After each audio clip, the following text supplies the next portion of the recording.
Hello students, today I have come up with the next part of P block elements. I have started group 16. So today I will come with the next part of group 16. So let's start. Today's main focus will be on the structure of the elements of group 16 and allotropes of the elements of group 16. So first I'll come to the structure of the elements of group 16. The first element of group 16 is oxygen. So from your knowledge from class 10, you all know that each oxygen atom contains 6 valence electrons. So they will require 2 other electrons in order to complete their octet or become octet stabilized. So it will share 2 of its electrons with another oxygen atom.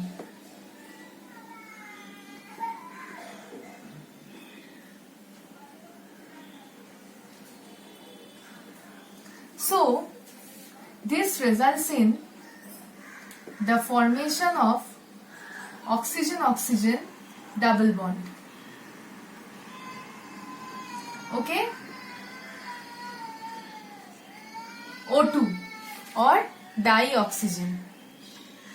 This is the Lewis structure of oxygen, or you can say this represents the Lewis structure of oxygen molecule. But seeing this Lewis structure, you can understand that oxygen molecule is diamagnetic. It is thought to be diamagnetic by seeing the Lewis structure. But through experimental evidences or through experiments, it is observed that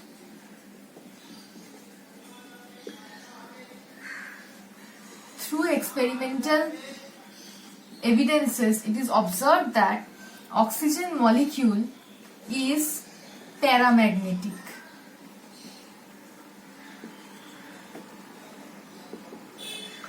What do you mean by diamagnetic? Diamagnetic means presence of paired electrons, where all the electrons are paired. See here, all the electrons are paired, 2, 2, 2, 2, like that. But it was observed from Lewis structure.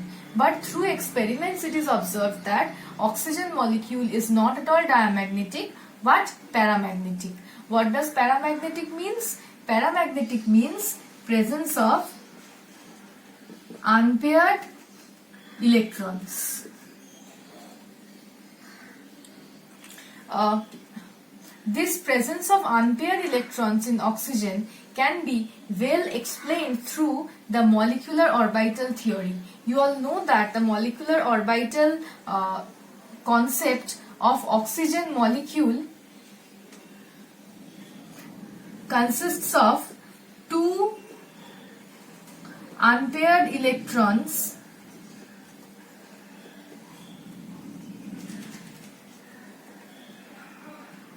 in the pi star antibonding orbital. So in the pi star pi antibonding orbital, there are 2 unpaired electrons in oxygen molecule. This can explain the fact that why oxygen molecule is paramagnetic. This you know well from your class 11 syllabus. In class 11, you all have studied molecular orbital theory. So you all know that the oxygen molecule has 2 unpaired electrons in the antibonding orbital, or you can say in the pi antibonding orbital. Okay, now oxygen is diatomic. Oxygen is diatomic.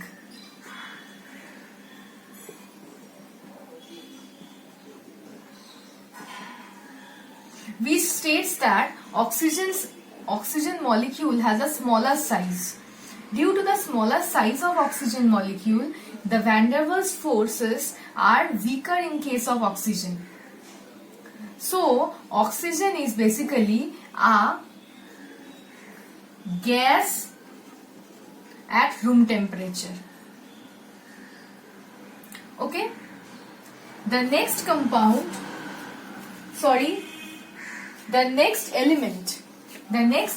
of group 16 is sulfur.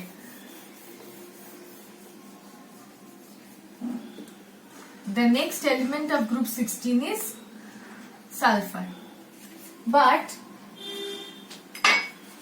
sorry, let me just change the pen once, okay? The ink of this pen is not proper.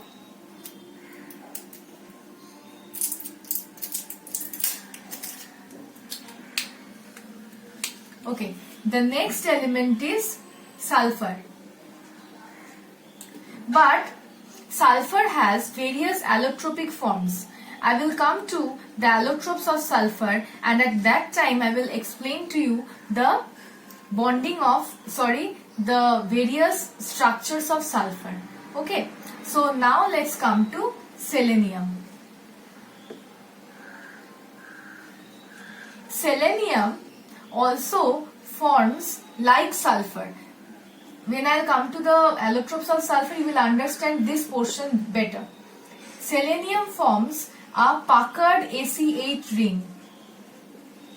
Se8. 8 selenium atoms will be bonded covalently to form the puckered ring. And what is a puckered ring?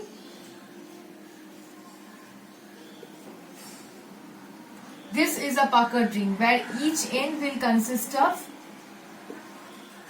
selenium atom.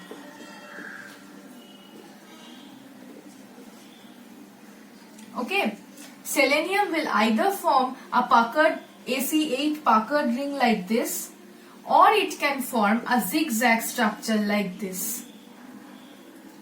Both selenium as well as tellurium. Both selenium and tellurium will either form 8 atom puckered ring or zigzag chains. But the sizes of selenium and tellurium are large.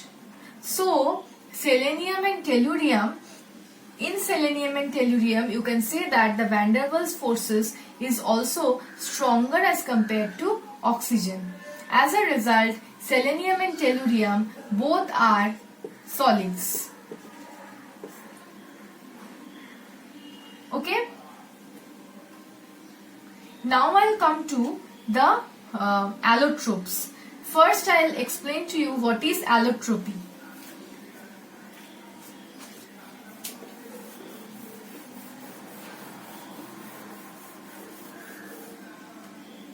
What is allotropy?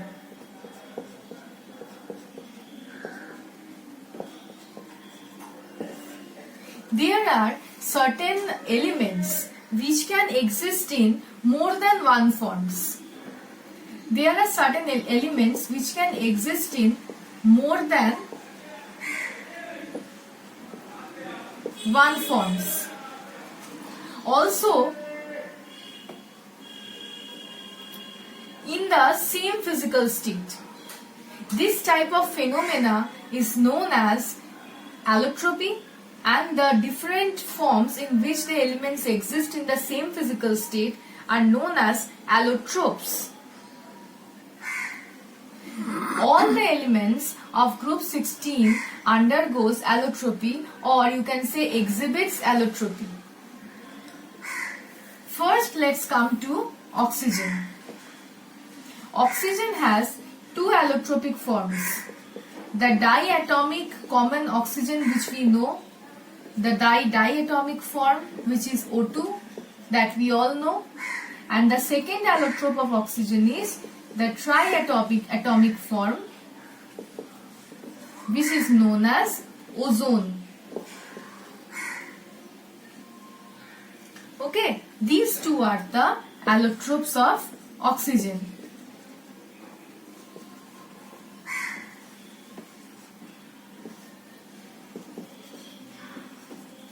These two are the allotropes of oxygen. Next, I will come to the most important part of this portion, which is the allotropes of sulfur. Allotropes of sulfur is very important for your exam, is more important in as compared to the other elements allotropy, because sulfur exists in 6 allotropic forms.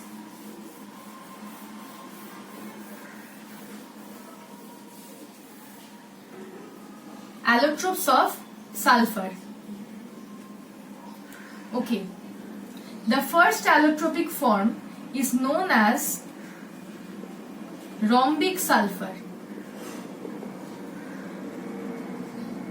This rhombic sulfur is also known as alpha sulfur. This is the most common form of sulfur, and only this form is stable at room temperature. All the other forms on standing gets converted into this form. So rhombic form is the most stable and most important form allotrope of sulfur. What is the structure of? Okay, the structures of the allotropes of sulfur are shown with the help of X-ray. So here the structure of rhombic sulfur is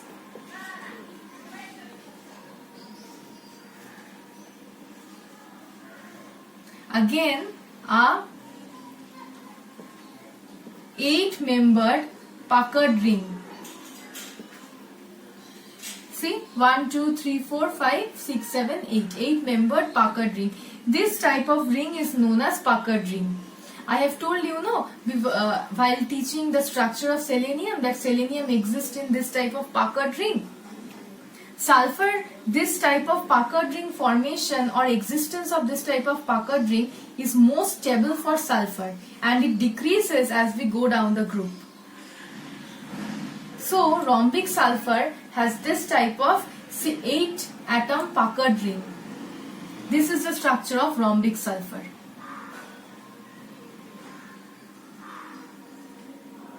Okay? Now, when rhombic sulfur is heated to temperatures above 368.6 Kelvin, then it results in the formation of monoclinic sulfur. Monoclinic sulfur, which is also known as beta sulfur.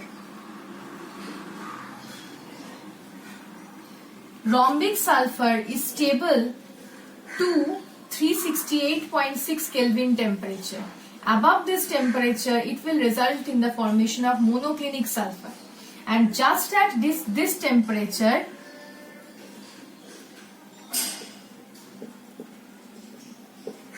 both the forms exist.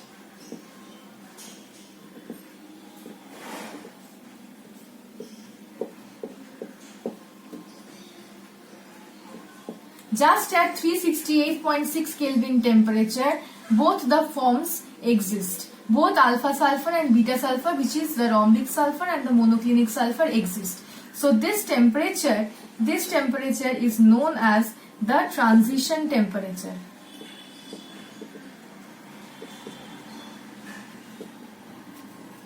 Now, what about the structure of monoclinic sulfur? Monoclinic sulfur has the same puckered ring like rhombic sulfur, but just the crystal structure is a bit different. Not the ring structure. Ring structure remains the same. Just the arrangement of the crystal structure is bit different. Please look at your study material for the arrangement of crystal structure, because that cannot be drawn on board like this. Okay, I have given there. Now remember one thing, that both rhombic sulfur and monoclinic sulfur are soluble in only one solvent, which is carbon disulfide, CS2. Okay. Now I'll come to the next form or next allotrope of sulfur.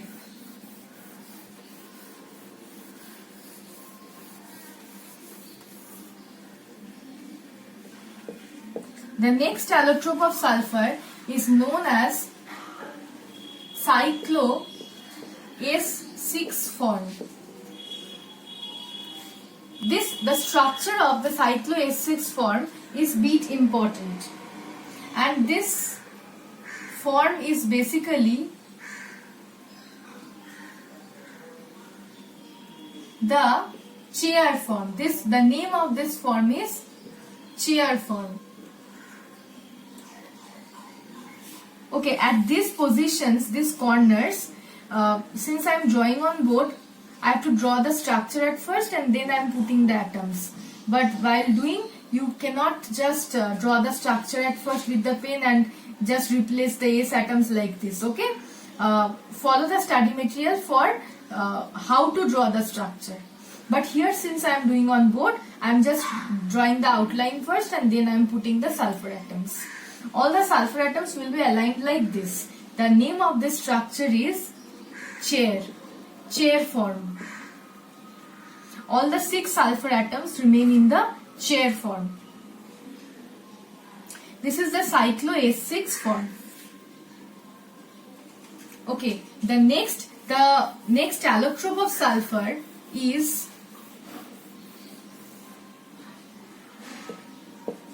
plastic sulfur.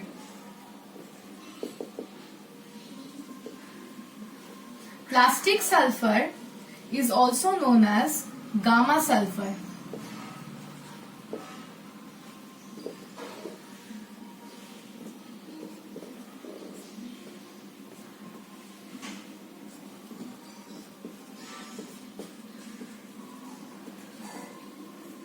See, this is known as the zigzag structure or zigzag chains. Plastic sulfur forms this type of long zigzag chains where one sulfur atom is covalently bonded to 2 other sulfur atoms. Here, thousands of sulfur atoms are linked to one another in plastic sulfur. Okay? Now I'll come to next 2 forms. One is known as the milk of sulfur and the other is known as colloidal sulfur. Milk of sulfur and colloidal sulfur do not have any specific structure. They are basically elemental sulfurs. The preparation of these 2 sulfurs are important for your exam. So first is the milk of sulfur. Milk of sulfur can be basically prepared. Okay, before preparation, let me just tell that milk of sulfur is the amorphous form of sulfur and it is white in color and it is soluble in carbon disulfide. So it is basically prepared by either boiling milk of lime with sulfur. Either you will boil sulfur with milk of lime and that will result in the formation of a pentasulfide, which on decomposition by concentrated hydrochloric acid will give you a white precipitate, which is basically the milk of sulfur. Now let's come to the chemical reactions.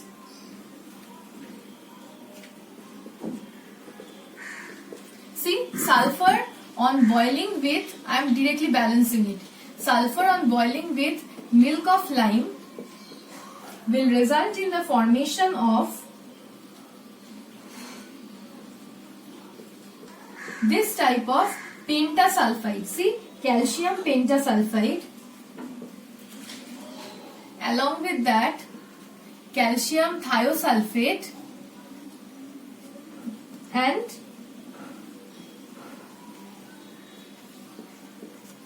hydrogen peroxide. Okay. Now,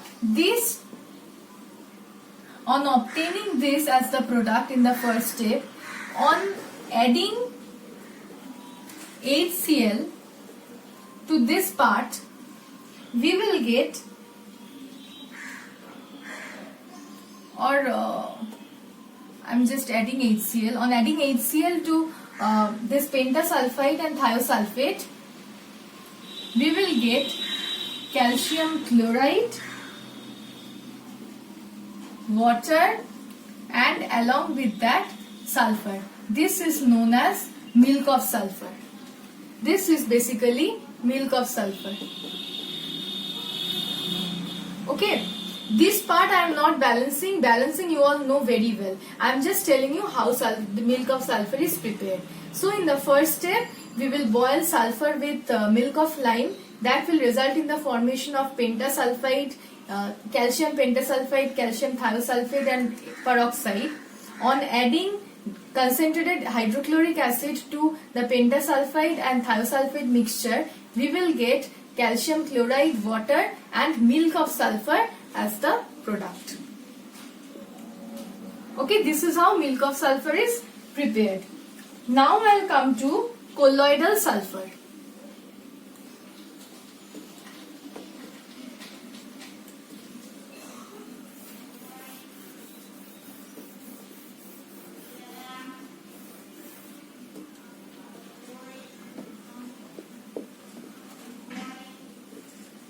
Colloidal sulfur can be prepared by two different methods. Firstly, if you pass an oxidizing agent through hydrogen sulfide, now what can be the oxidizing agent? The oxidizing agent can be sulfur dioxide, the oxidizing agent can be nitric acid, anything. If you either pass nitric acid, a solution of oxidizing agent through H2S gas, or another method is by adding dilute HCl to sodium thiosulfate solution. So I will show the reactions of in both the cases. First is when you are adding an oxidizing agent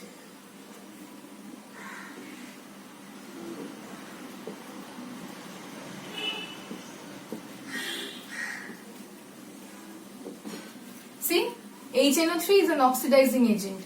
You are passing oxidizing agent through H2S. Then you will get this type of elemental sulfur, and the name of this sulfur is colloidal sulfur.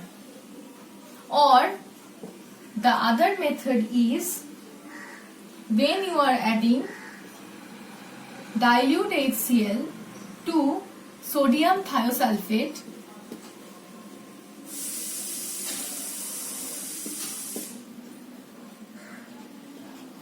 you will get many products, actually 4 products here. Sodium chloride, sodium dioxide, sulfur dioxide, water and elemental sulfur. And this sulfur is known as colloidal sulfur. Colloidal sulfur is sometimes soluble in carbon disulfide and sometimes insoluble in carbon disulfide. So it is not like the other forms of sulfur which are definitely soluble in carbon disulfide solvent. So colloidal sulfur can sometimes be soluble and sometimes not be soluble, or you can say sometimes insoluble. So these are the allotropes of sulfur. This is most important part of today's video, the allotropes of sulfur. Next I will come to the allotropes of selenium.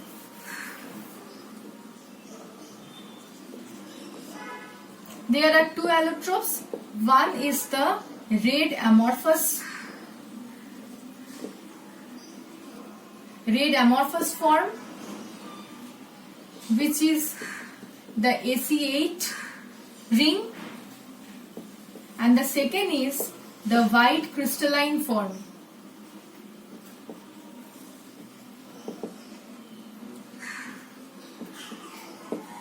That this form is more stable as compared to this form.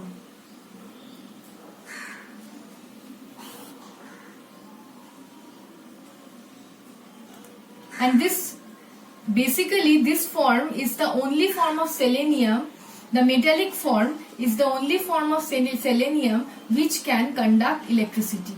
So these are the two forms, the allotropic forms of selenium. Next is tellurium.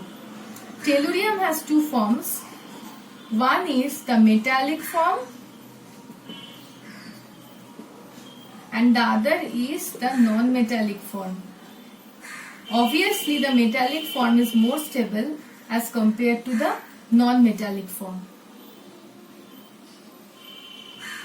And lastly, polonium. Polonium also has two allotropes. One is the alpha form, alpha and beta metallic forms. Alpha metallic form and beta metallic form. These are the two allotropes of polonium. Okay, so basically we all have completed the physical trends or physical properties of group 16. In the next video, I'll start with the chemical reactivity of the various group 16 elements. Thank you.